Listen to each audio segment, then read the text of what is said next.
My name is Chad Norris. Je m'appelle Chad Norris. Et il y a 20 ans, j'ai fait une dépression nerveuse et j'ai pris quelques médicaments à haute puissance. Klonopin, Zoloft, Xanax, etc. Et je suis tombé en position fétale, littéralement sur le sol de la cuisine. Et c'est là que tout a changé. C'était quelques semaines plus tard, j'étais en séance de conseil et Jésus-Christ de Nazareth et 2 anges, dans une vision ouverte, se sont approchés de moi. Je n'avais pas de repère à ce niveau. Beaucoup de gens m'ont demandé au cours des années à quoi ressemblait le Seigneur. Il ressemblait à un homme du Moyen-Orient. Ses cheveux étaient lâchés sous ses épaules, il avait une fine barbe et je n'ai jamais, à ce jour, ressenti l'amour comme ça. Je n'avais jamais rien lu qui m'avait fait penser à l'amour comme ça. J'étais dans une chambre avec un conseiller, ma femme était là avec moi, son amour m'a frappé hors de ma chaise. Un ange mesurait 9 pieds de haut, l'autre mesurait 6 pieds. L'ange qui mesurait 9 pieds avait une épée. Jésus était bon, compatissant. Il m'a pris au dépourvu parce que ce qu'il portait ressemblait à quelque chose qui aurait pu coûter 5 ou 6 $. Et cet ex-baptiste n'avait pas vraiment de référence à cela. Je suis diplômé de l'école de la divinité Birson. J'étais dans le monde universitaire et je n'avais pas planifié que ma vie serait renversée. Il m'a sauvé la vie. Jésus m'a dit la même chose 2 fois. Il a dit « Je suis ton guérisseur, fais-moi confiance. Je suis ton guérisseur, fais-moi confiance. » Depuis ce jour jusqu'à maintenant, cela fait 20 ans. Je n'avais jamais cherché à être charismatique. Je n'avais jamais cherché à être prophétique. Pourtant, je suis là. J'ai vu des yeux d'aveugles s'ouvrir. J'opère au niveau prophétique. C'est un haut niveau. Pas parce que j'essaye de faire ces choses, mais parce qu'après cette rencontre, j'ai fait une prière. J'ai dit, je veux être ton meilleur ami. Je pensais que le gars était sadique. Je pensais qu'il était un bourreau. Je pensais qu'il était méchant. Et je n'ai jamais eu de problème avec le Seigneur. Mais quand j'ai vu le Seigneur cette nuit-là, et sa gentillesse, cela m'a fait tomber de ma chaise. J'ai réalisé, attendez une minute, il est comme ça aussi, le Père. Toutes ces images ont flashé dans mon esprit de Jésus pardonnant à la femme surprise en état d'adultère. C'est le Père qui lui pardonne. C'était la bonté de Dieu qui m'a fait voyager jusqu'à ce jour. Je décris ce que j'ai vraiment ressenti. Je me suis senti comme Alice au pays des merveilles, dans cette histoire où le lapin blanc passe devant elle et elle descend dans le trou et ne cesse de découvrir ce qu'elle ne savait pas. C'est comme si j'étais entré dans un monde dont j'ignorais même l'existence. Je veux dire, vous parlez d'une personne si religieuse. L'idée de parler à Dieu et que Dieu vous répond, je n'aurais pas fait cela dans 1 million d'années.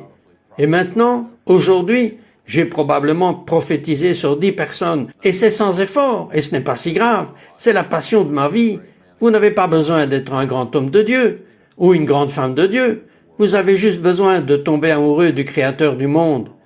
C'est la personne la plus gentille que j'ai jamais rencontrée dans ma vie. De la position fétale à la vue des yeux aveugles ouverts, il s'est passé 6 mois. Alors la question qui se pose est, qu'est-ce qui a changé dans le monde? Nous avons 2 options. Soit Dieu était schizophrène, ou c'est moi qui ai changé. Et je pense que nous connaissons la réponse. Je commence à méditer sur des vérités profondes. J'ai un livre qui sort maintenant appelé « Votre désordre est votre message ». C'est essentiellement permettre à Dieu d'utiliser votre propre brisement pour aider les autres. Je me lie davantage à Dieu dans les paramètres où coule sa grâce, aux endroits bas, par ma propre confession et la vulnérabilité devant lui.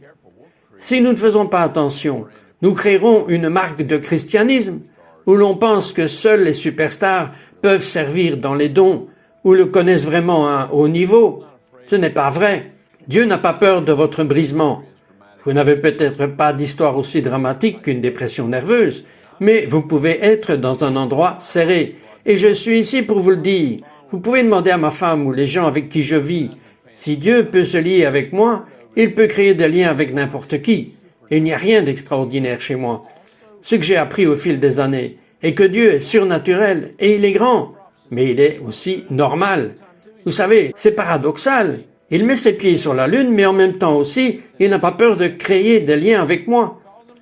L'autre jour, j'ai lu l'histoire de Zachée, et il regarde Zachée, et il dit « Hé, Il l'appelle par son nom et il dit « Je viens chez toi ce soir ». Je suis toujours pris au dépourvu, toutes ces années plus tard, que non seulement il m'aimait alors, mais il m'aime maintenant. Il aime être une partie de mon quotidien. Vous savez, nous aimons enseigner sur le naturellement surnaturel.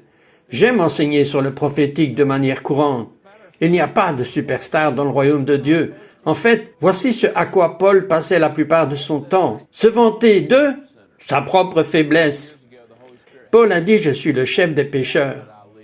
Il y a quelques années, le Saint-Esprit m'a mené dans une réunion des alcooliques anonymes. Je me suis assis à l'arrière de la pièce et j'ai pleuré. Et ce n'était pas à cause de l'alcool, c'était parce que j'avais vu plus de vulnérabilité dans une réunion des alcooliques anonymes que dans la plupart des églises. Et je suis un pasteur principal. Alors je suis revenu, on a sorti tous les sièges hors de l'église, on a mis des tables et des chaises autour de ces tables, on a fait parler les gens aux autres. Maintenant, vous savez, certaines personnes vont à l'église pour se cacher. Mais pourquoi faisons-nous cela?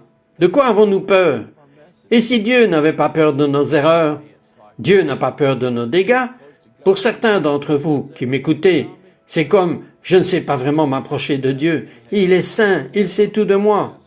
Écoutez, si Satan avait un bureau en enfer, son énoncé de mission est de vous condamner. C'est pour vous faire sentir indigne. C'est bien triste qu'au calvaire, la plupart des enfants de Dieu, et je n'exagère pas, la plupart ne sont pas vraiment sûrs de ce qui s'y est passé. Ce n'est pas qu'une entrée dans une vie après la mort avec Dieu, c'est une entrée dans son cœur.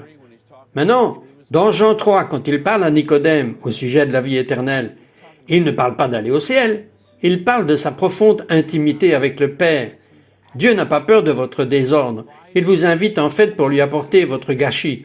Il veut vous montrer ce qu'est la vie éternelle. C'est une profonde amitié avec Dieu. Cela se traduit en deux mots. Yada en hébreu et ginosko en grec.